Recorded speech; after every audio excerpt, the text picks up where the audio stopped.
Have you ever wondered why some people seem to move forward in life with power and clarity, while others feel stuck no matter how hard they try?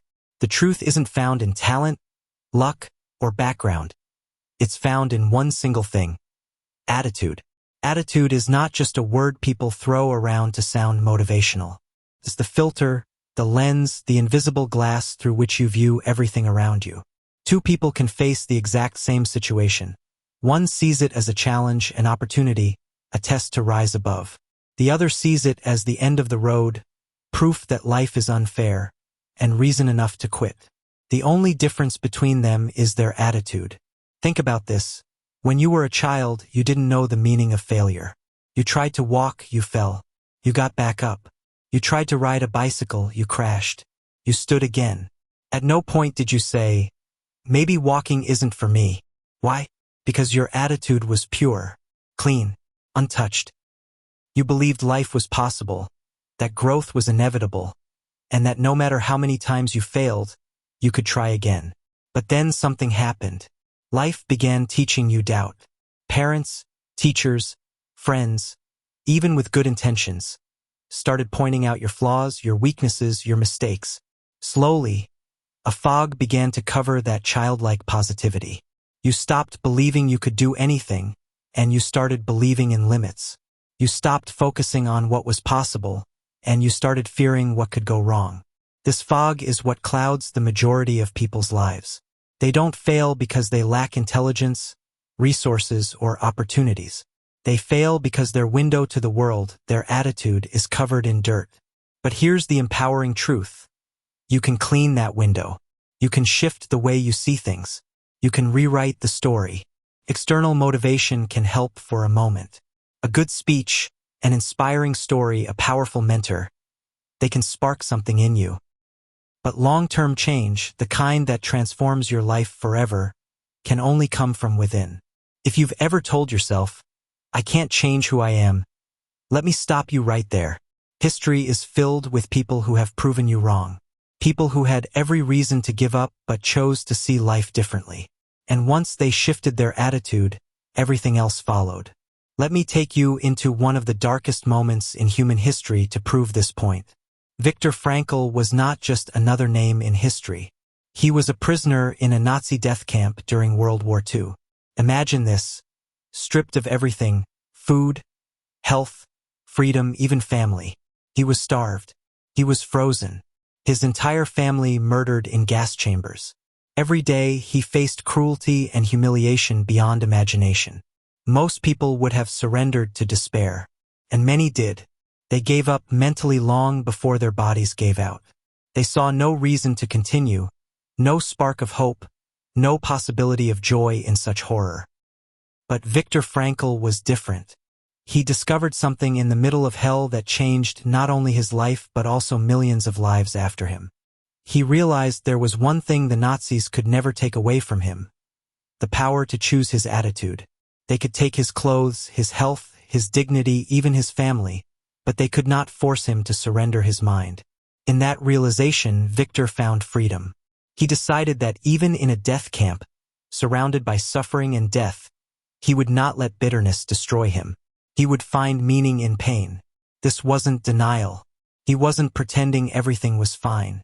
He was choosing a lens through which he would survive. And survive he did, not only becoming free but later becoming a world-renowned psychologist and author of one of the most influential books ever written, Man's Search for Meaning. His story proves something undeniable. Your circumstances do not define you. Your attitude does.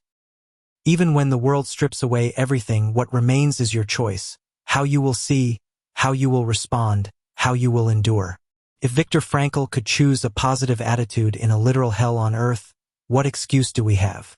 Now let's move from survival to success. Why is it that some people attract opportunities, wealth, love, and progress, while others constantly seem to repel them? The answer is not mysterious. It's simple. You are a magnet, and what you think about most is what you attract. We often underestimate just how powerful our minds are. Every single thought is energy. Every belief is a command. If your mind is focused on failure, guess what you'll move toward? Failure. If your mind is filled with doubt, you'll act in ways that prove those doubts correct. But if your mind is focused on success, your actions, your energy, your decisions, they all align to bring success closer. This isn't magic. It's not wishful thinking. It's how human beings are wired. Jeff Keller, the author of Attitude is Everything, lived this truth. He once dreamed of becoming a real estate investor. He saw others buying properties and building wealth, but every time he thought about doing it himself, he froze.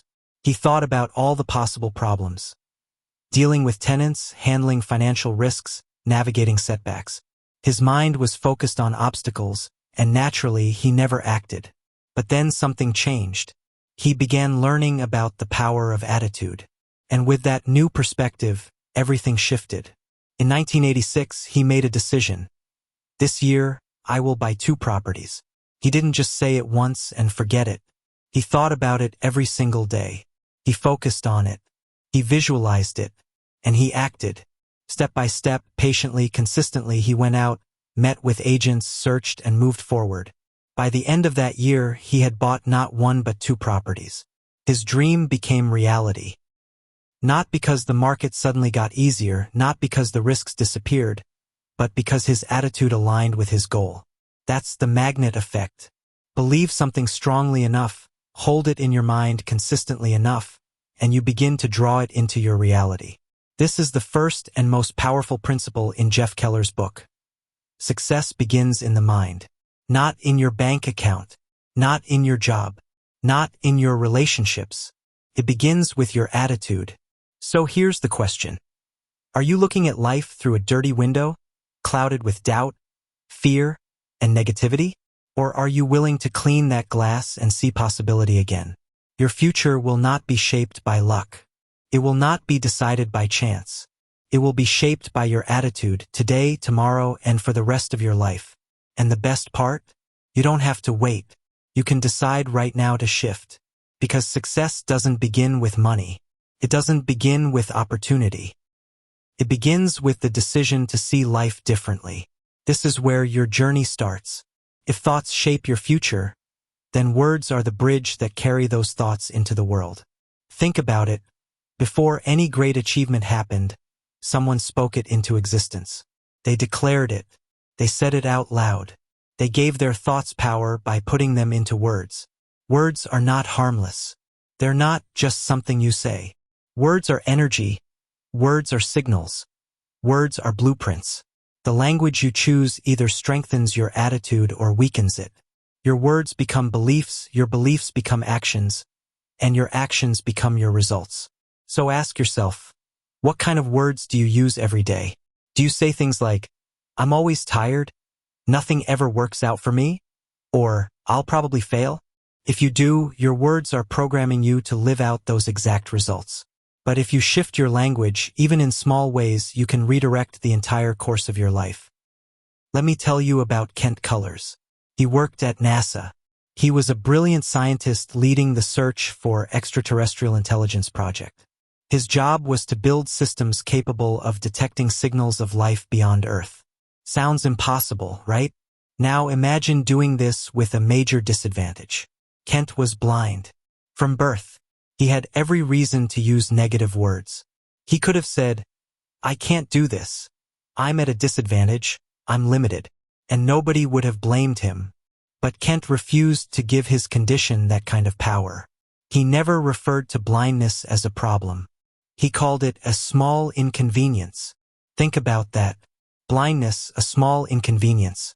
By controlling the words he used, Kent controlled the way he experienced reality. And because he refused to label himself as broken, weak, or incapable, he rose to become a PhD in physics and a respected scientist at NASA. That is the power of words. When you shift your language, you shift your identity. And when your identity shifts, your actions follow. Now let's bring this down to everyday life. Take the simple question, how are you? You hear it dozens of times a week, maybe even every day. Most people answer without thinking. They say, I'm tired, I'm stressed, I'm okay, just hanging in there. But here's the thing, those words are not harmless. Every time you say them, you are reinforcing them. You're programming your brain to feel exactly that way. There's a story about a woman named Sally. She always told her coworkers she was tired. Every time someone asked how she was, she answered honestly, "I'm exhausted." What happened? She got even more exhausted. Her energy dropped further every time she repeated those words. And not only that, she drained the energy of the people around her. But here's the twist. One day, Sally won the lottery. $10 million. Suddenly, the same woman who claimed to be too tired to function was up all night celebrating, dancing, making calls, buzzing with energy. Where did the energy come from? It had always been inside her. The difference wasn't her body.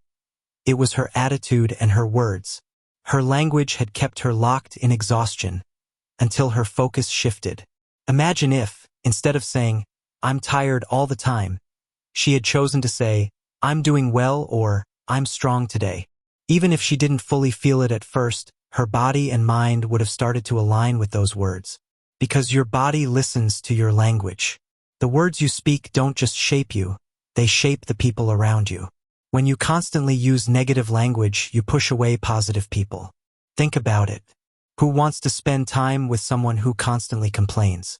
On the other hand, when you speak with positivity and strength, you attract people who think the same way. Jeff Keller reminds us that sharing your dreams out loud is powerful, but you must be careful who you share them with.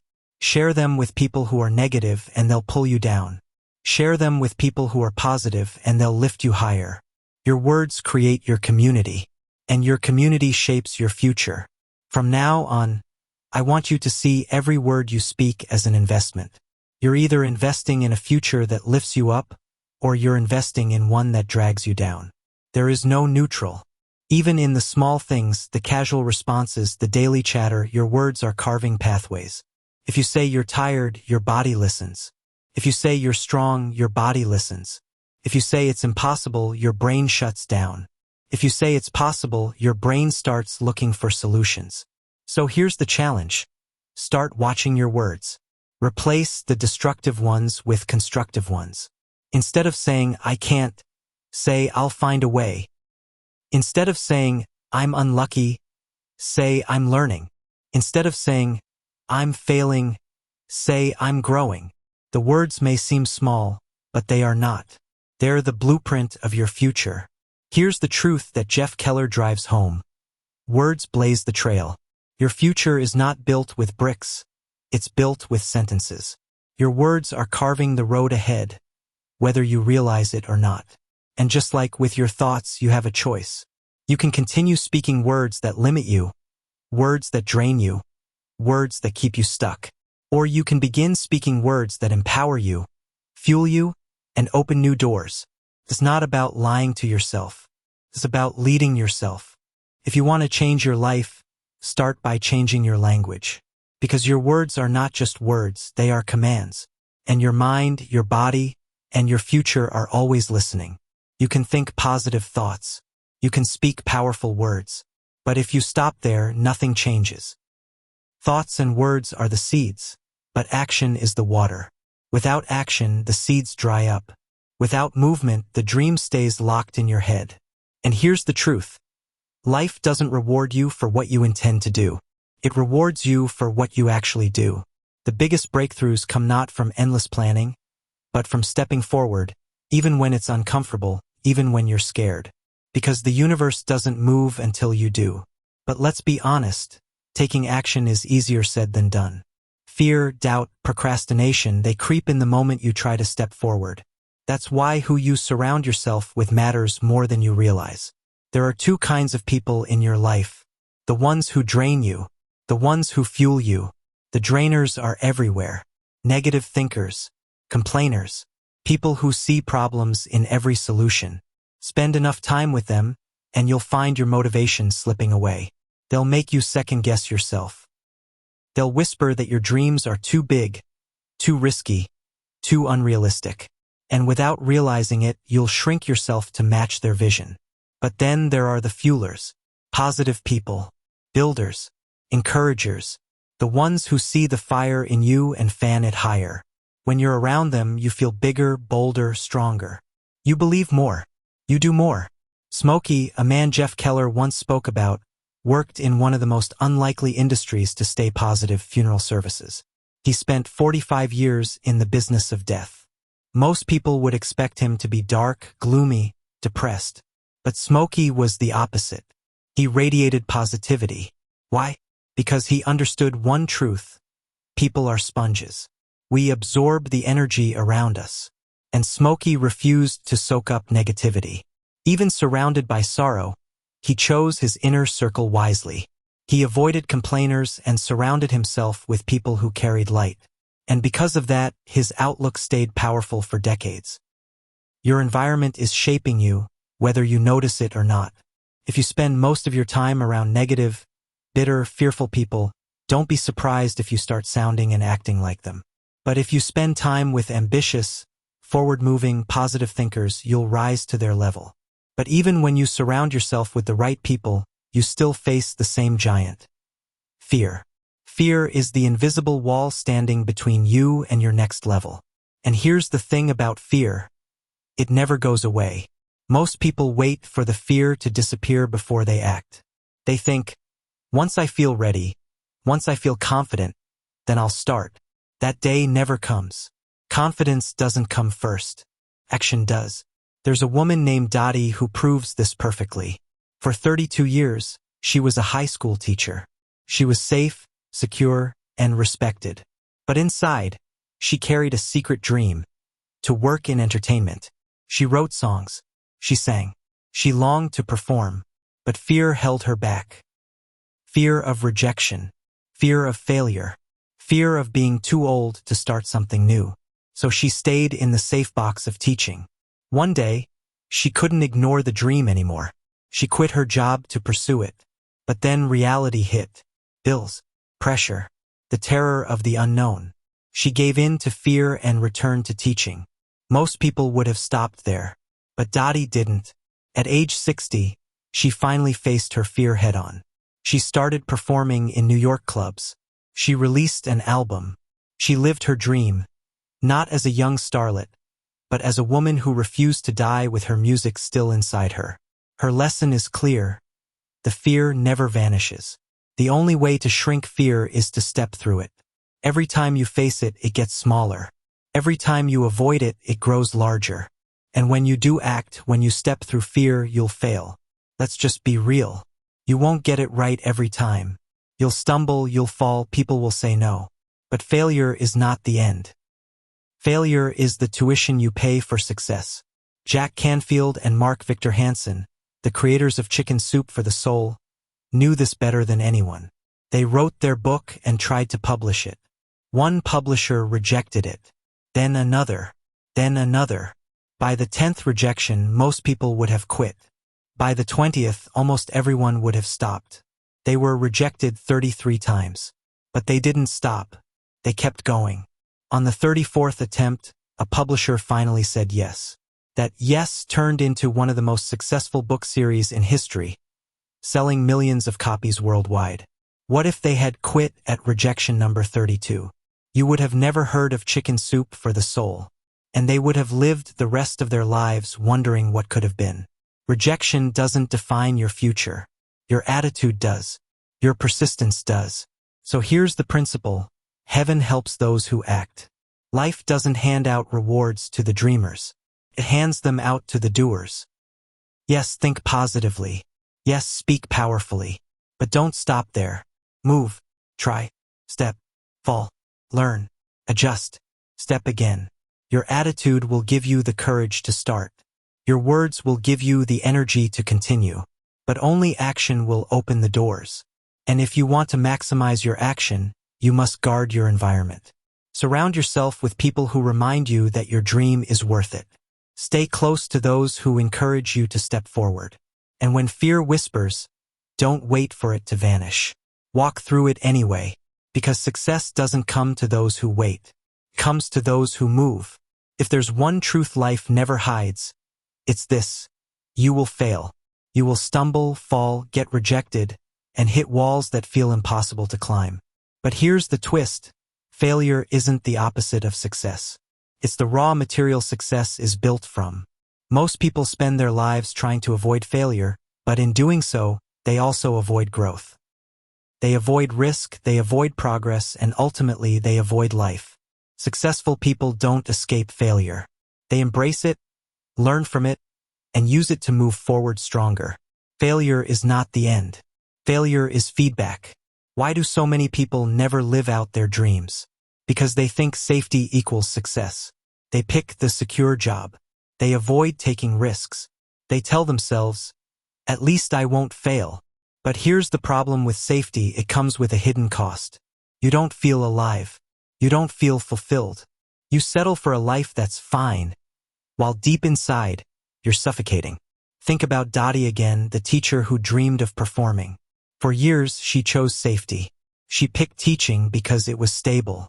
But stability didn't satisfy her. It only delayed her dream and magnified her regret.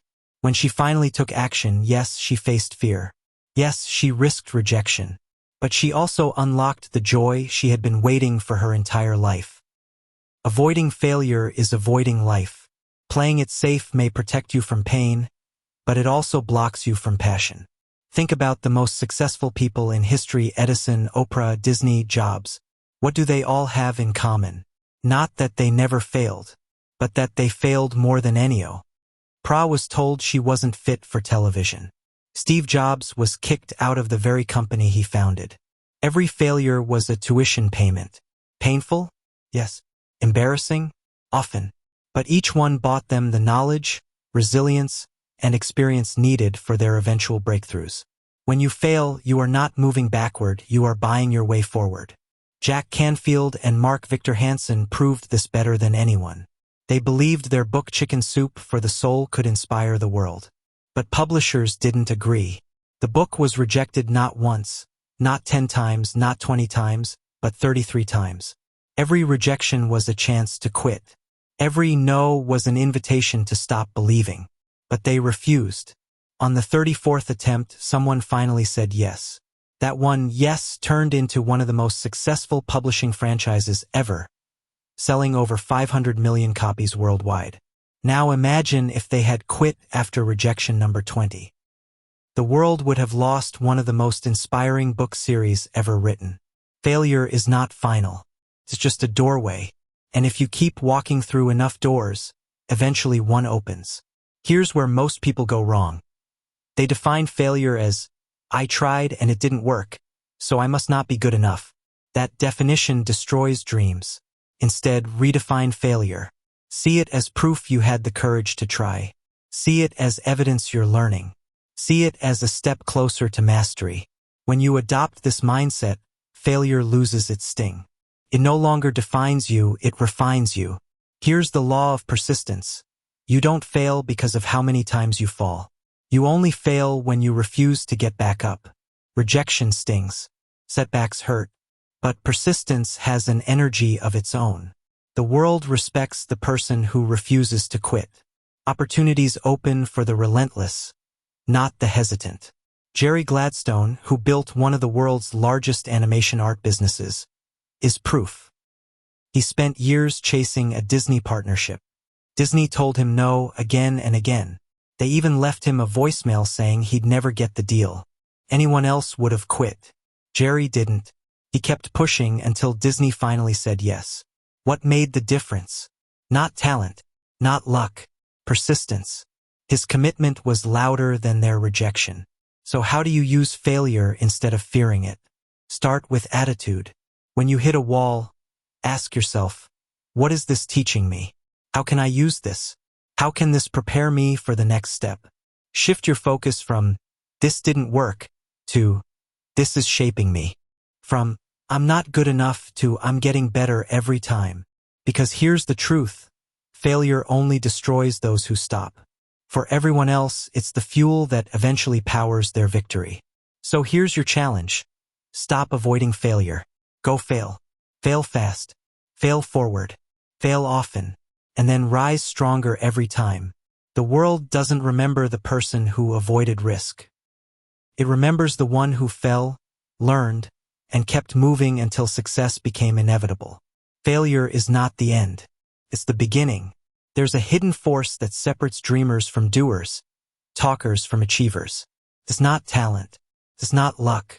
It's not even timing. It's commitment. Commitment is more than saying, I want this. It's more than wishing, hoping, or even planning. Commitment is a promise to yourself that quitting is no longer an option. It's the fire that burns when everything else tries to put you out.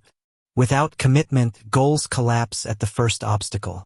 With commitment, nothing can stop you, not rejection, not setbacks, not years of waiting. Commitment is the invisible contract that says, I will do whatever it takes. No excuses, no matter how long it takes. Something strange happens when you make a real commitment. Doors begin to open, paths appear, people, opportunities, and resources show up, things you couldn't see before. Were they always there? Yes. But commitment sharpens your vision. It's like tuning a radio to the right frequency. Once you commit, you start to notice everything that aligns with your goal. This isn't magic, it's focus. Committed mind looks for solutions. A half-hearted mind looks for excuses. In 1999, Jerry Gladstone decided he wanted to create a business around selling art. At first, he sold animation art from different studios. But he knew the biggest prize was Disney. If he could sell Disney art, his company could explode. So he reached out to Disney. They said no. He tried again. No. He persisted for 3 years, constant calls, constant rejection. At one point, someone at Disney was so annoyed they left him a voicemail saying he would never get a deal with them. Most people would have taken that as a sign to stop. Jerry didn't. He intensified his pursuit. He kept calling, kept asking, kept showing up. His persistence became impossible to ignore. Finally, Disney gave him a shot, but with a condition. If he wanted to sell their art, he had to open a store in Massachusetts or Minnesota. Jerry lived in New York. He loved his city, but he was so committed that the very next day he went to Boston, found a location, and called Disney back. When they saw his commitment, they were impressed. They gave him the deal. Eventually, they even allowed him to open stores in New York.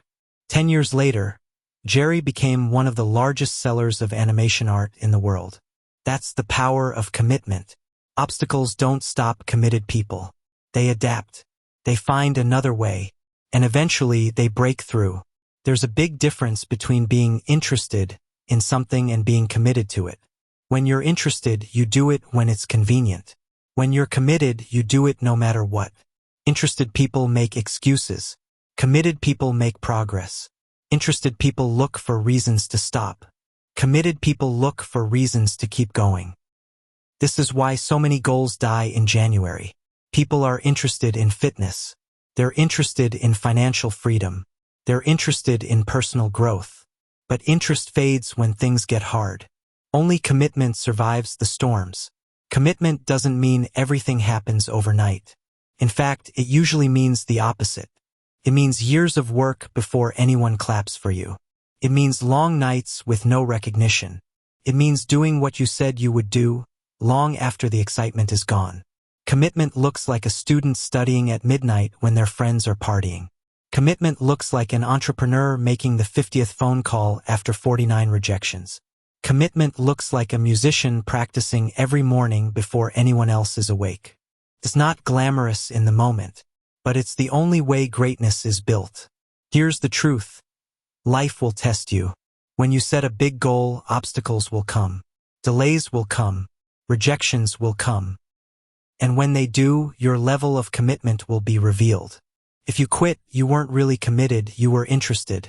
But if you stay, if you keep pushing even when it's hard, that's commitment. And that's the fuel that moves mountains. Jeff Keller calls it the magical ingredient because once you fully commit, you shift from waiting for life to hand you something to taking responsibility for creating it. You stop hoping. You start owning. So ask yourself, what are you only interested in? And what are you truly committed to? Be honest, because the moment you shift from interest to commitment, your entire life changes. Commitment says, I will find a way even if I have to crawl, even if I have to start small, even if I have to wait longer than I wanted. I will not stop until I reach it. When you reach that level of commitment, the world moves for you. By now, you know your thoughts create your reality. But here's something even more powerful. The words you speak out loud amplify those thoughts.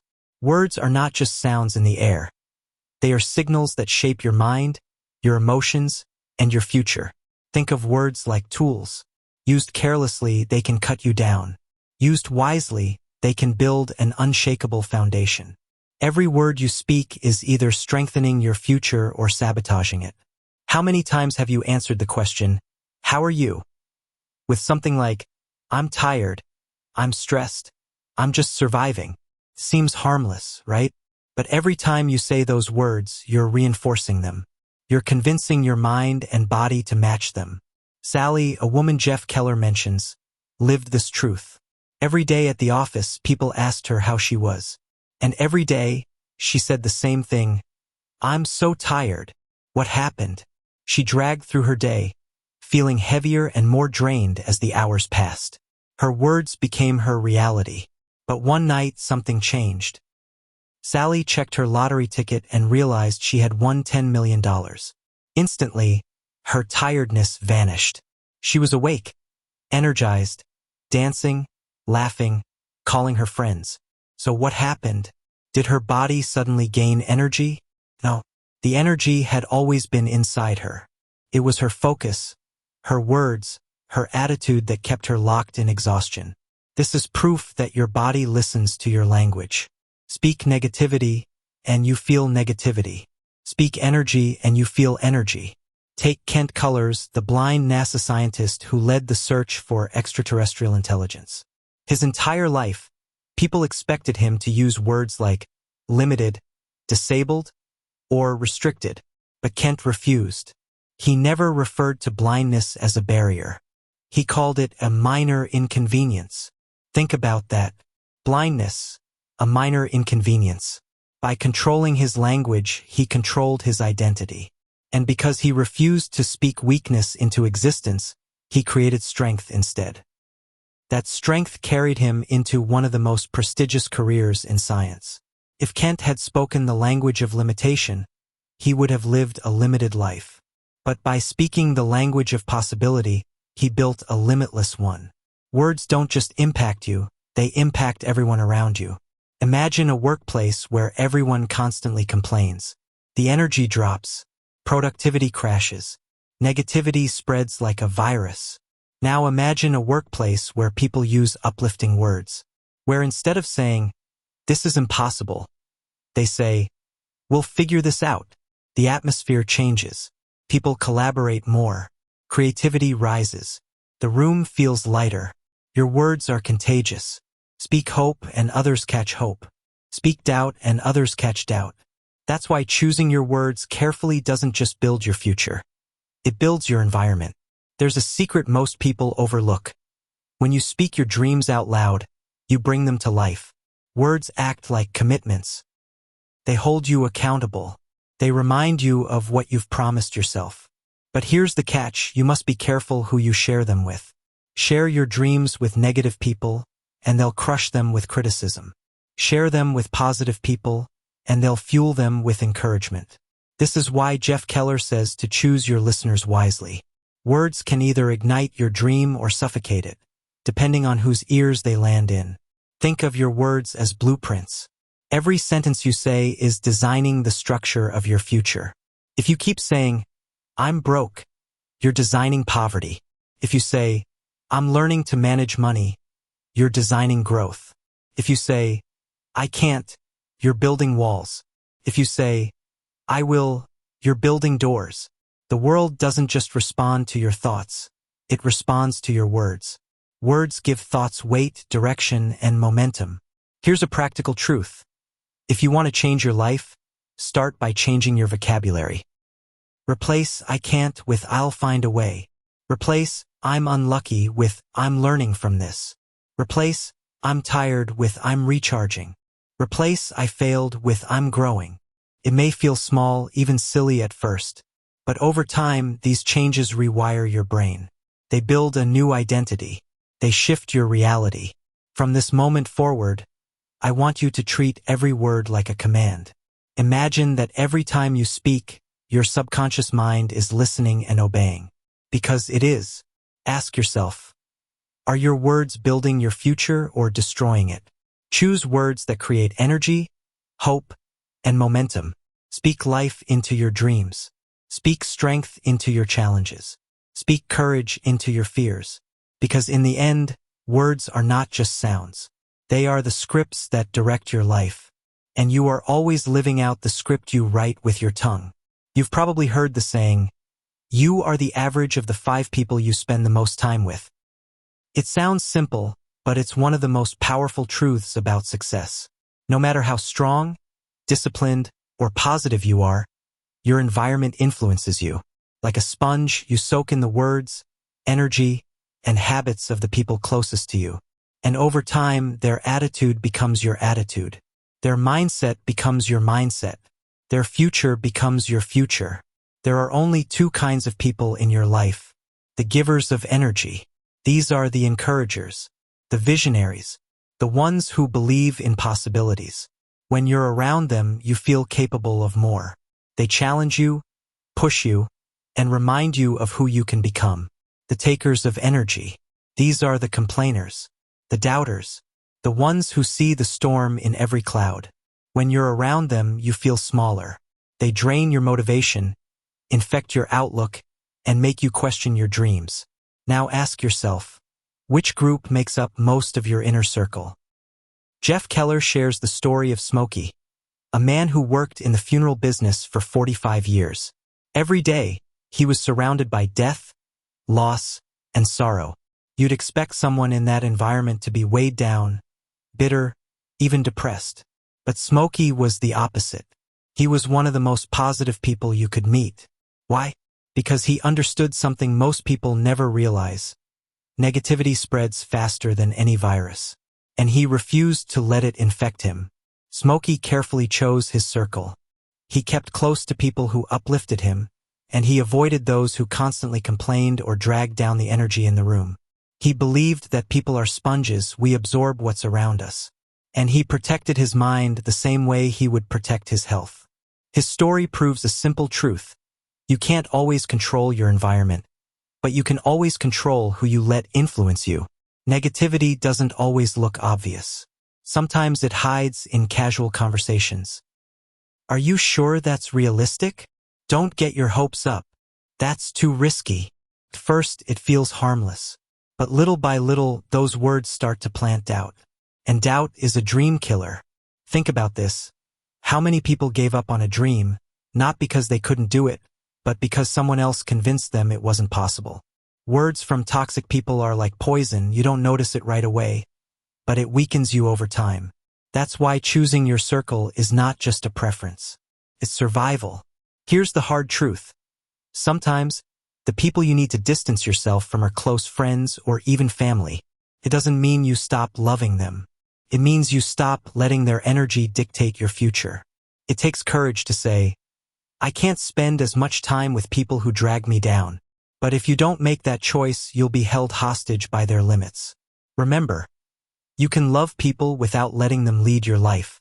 So how do you find the right people? You look for those who celebrate your wins instead of resenting them, challenge you to grow instead of letting you stay the same, speak possibility instead of fear, see setbacks as lessons instead of proof you should quit. When you surround yourself with people like this, your entire energy shifts. You think bigger. You act bolder. You persist longer. The right circle makes courage contagious. Fear is one of the biggest barriers to action. But when you're around positive people, something powerful happens. Fear loses its grip. Think about Dottie again, the teacher who feared pursuing her dream in entertainment. Imagine if earlier in her life, she had surrounded herself with a circle of supportive, risk-taking, encouraging people. Do you think she would have waited until her 60s to release her album? Probably not. Because the right people don't just cheer for you, they give you the courage to face what scares you. Take a close look at your inner circle. Be brutally honest. Ask yourself, who around me drains my energy? Who fills me with possibility? Who makes me doubt myself? Who makes me believe I can win? Then make a choice. Limit the time you spend with the drainers. Invest more time with the builders.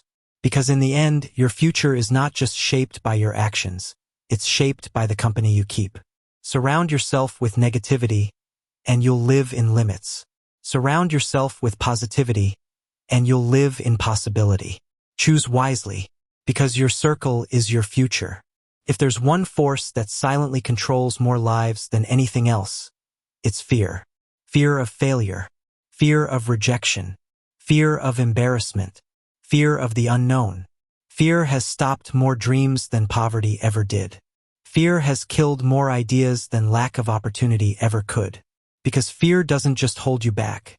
It convinces you to hold yourself back. But here's the truth. Everything you want is waiting for you on the other side of fear. The strange thing about fear is that it magnifies small things until they look impossible. Think about it. How often have you dreaded a conversation, a presentation, or a big decision, only to realize afterward that it wasn't nearly as bad as you imagined? That's how fear works. It exaggerates the danger. It whispers worst-case scenarios, paralyzes you before you even start. But here's the secret. Fear shrinks when you face it. The only way to weaken fear is to move through it. Every time you confront it, it gets smaller. Every time you avoid it, it gets bigger. Let's return to Dottie's story. For decades, she dreamed of working in entertainment. She loved music. She wrote songs. She wanted to perform. But fear convinced her to play it safe. So she became a teacher. Stable, secure, predictable. Year after year, her dream called to her. But fear whispered louder. What if you fail? What if people laugh? What if you're not good enough? Finally, she gathered enough courage to quit teaching and chase her dream. But once again, fear struck. She froze. She went back to teaching. Most people would have stayed there forever. But Dottie didn't. At 60 years old, she finally said, "Enough." She faced her fear head-on. She started performing in clubs. She released her first music album. She lived her dream, not in her 20s, not in her 30s, but in her 60s. Was she scared? Absolutely. But she did it anyway. And because of that, she spent her later years fulfilled and proud instead of filled with regret. Her story proves it's never too late to face fear. And it's always too costly not to. Here's a reframe that will change your life. Fear isn't a stop sign. It's a compass. If something scares you, it's usually pointing you toward growth. Think about it. Speaking on stage terrifies you? That's probably where your confidence will grow. Starting a business feels risky? That's probably where your independence will grow. Having that, it's safe. You think it's secure. But really, it's a cage. When you avoid fear, you may feel temporary relief, but you pay for it with long-term regret. You shrink your self-respect. You lose your momentum. You stay smaller than you were meant to be. On the other hand, when you face fear, yes, it's uncomfortable. Yes, it's risky. But you gain strength. You gain freedom. You gain growth. Comfort feels good in the moment. Courage feels good for a lifetime. You don't have to conquer fear in one leap. Start small. Take one step. Afraid of speaking? Start by sharing your thoughts in a small group. Afraid of starting a business? Begin with one client or one project. Afraid of rejection? Challenge yourself to ask for something simple even if you get a no. Each step weakens fear. Each step proves you're stronger than the voice that tells you to stop. Right now, ask yourself, what dream have I avoided because of fear? What action have I delayed because of discomfort? Write it down. Then take one step toward it today. Not tomorrow. Not next week. Today. Because here's the truth, fear never really goes away. The goal isn't to eliminate it. The goal is to act anyway. Courage is not the absence of fear. Courage is action in spite of fear. And when you live with courage, fear becomes the fuel that drives your growth. Most people treat failure as the end of the road. They try once, it doesn't work, and they quit. They see rejection as proof that they're not good enough. But the truth is the opposite. Rejection is not the end. Rejection is a test. A test of how much you want it. A test of whether you'll keep going when the world tells you no. Here's the truth. If you're not failing, you're not trying hard enough. If you're not hearing no, you're not aiming high enough. Failure is not something to avoid. It's something to collect. Because every failure brings you one step closer to success. Jack Canfield and Mark Victor Hansen knew this better than anyone. They wrote a book called Chicken Soup for the Soul. They believed in it. They knew it could inspire millions. But when they tried to get it published, the world didn't agree. One publisher rejected it. Then another. Then another. By the 10th rejection, most people would have quit. By the 20th, almost everyone would have stopped. Jack and Mark were rejected 33 times. 33 people told them their idea wasn't worth it. 33 people told them no one would care. But they kept going. And on the 34th try, one publisher finally said yes. That one yes led to a book series that has sold over 500 million copies around the world. Now think about this. If they had quit at rejection number 32, their legacy would not exist. The world would have lost one of the most inspiring book series in history. Failure didn't stop them. It refined them, proved they were serious. And in the end, persistence beat rejection. The reason most people quit after failure is simple. They define it the wrong way. They think failure means, I'm not good enough. But failure doesn't mean you're not good enough. It means you're learning.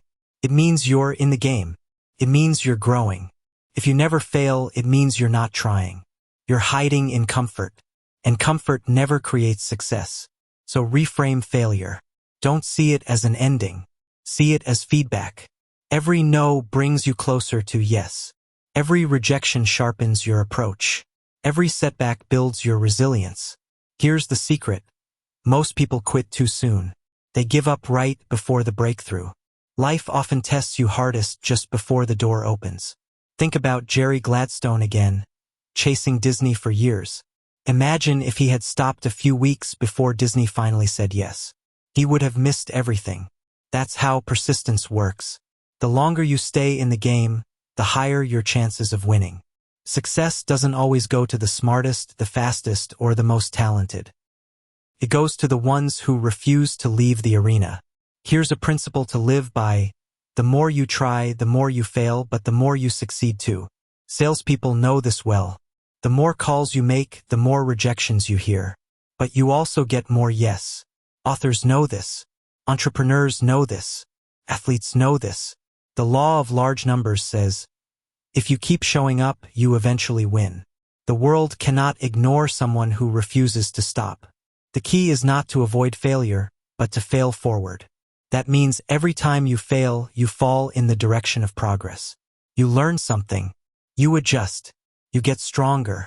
Thomas Edison famously said, I have not failed. I've just found 10,000 ways that won't work.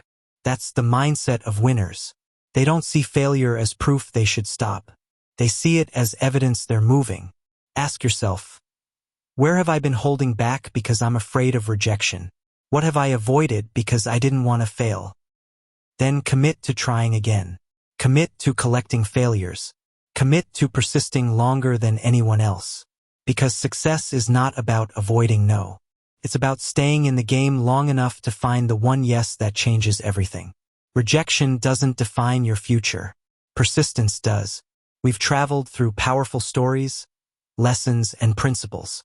From the thoughts you think, to the words you speak, to the actions you take, one truth has been consistent throughout. Your attitude shapes your destiny. Not luck, not talent, not background, not circumstances. Attitude. It is the lens through which you see the world. It is the energy that attracts what you focus on. It is the difference between persistence and quitting, between fear and courage, between success and regret. Let me leave you with a simple test. Picture a glass of water on the table, filled halfway. Do you see it as half empty or half full? Most people smile at this question because it seems cliché. But it's not cliché, it's the core of everything. How you see that glass is how you see your life. And how you see your life determines how you live it. If you see lack, you live in lack. If you see possibility, you live in possibility. It's not about the water in the glass. It's about the attitude in your mind. Here's the secret. Once you choose a positive attitude, you start to notice things you never saw before. Opportunities that were always there suddenly become visible. Solutions to problems reveal themselves. People who can help you seem to appear at the right time. Why? Because your mind is finally tuned to the right frequency. A negative attitude shuts doors. Positive attitude opens them. Let's recap the journey we've been on. In part 1, you discovered that success begins in the mind. Thoughts are magnets, pulling your future toward you. In part 2, you learned that words blaze the trail. What you speak becomes the blueprint of your life. In part 3, you realized that action unlocks doors. Without action, dreams stay stuck in your head. In part 4, you saw that failure is not final, it's feedback. Every rejection is a step closer to success. In part 5, you understood that commitment moves mountains. Interest fades. Commitment survives. In part 6, you discovered how language builds your identity. Change your words and you change your world. In part 7, you learned the power of association. Your circle shapes your future. In part 8, you faced fear and realized growth only lives on the other side of it. In part 9, you embraced failure as a necessary companion to success. Persistence always beats rejection. And now, in part 10, you see the unshakable truth. Attitude is everything. So here's the question only you can answer. What attitude will you choose from this day forward? Because make no mistake, you are already choosing. Every thought, every word, every action is proof of the attitude you've adopted. And that attitude is either building the life you want or keeping you trapped in the one you don't. No one else can choose it for you. Not your boss, not your friends, not your family. Only you. From this moment on, decide to take responsibility for your attitude. Decide to see challenges as lessons. Decide to speak words that build, not destroy. Decide to surround yourself with people who lift you higher. Decide to take action even when you're scared. Decide to persist when the world says no. Because attitude is not just about being positive. It's about being powerful. Jeff Keller's message in Attitude is everything is simple but life-altering. Success is not a mystery. It's not reserved for the lucky few. It's available to anyone willing to clean their window, shift their perspective, and live with intention. So let this be your reminder. Every day, every hour, every choice, you have the power. The power to look at the glass and say, it's half full, and I'm going to fill the rest. Your future is not waiting for luck. It's waiting for your attitude. Choose wisely. Choose boldly. Choose now. Because your attitude truly is everything.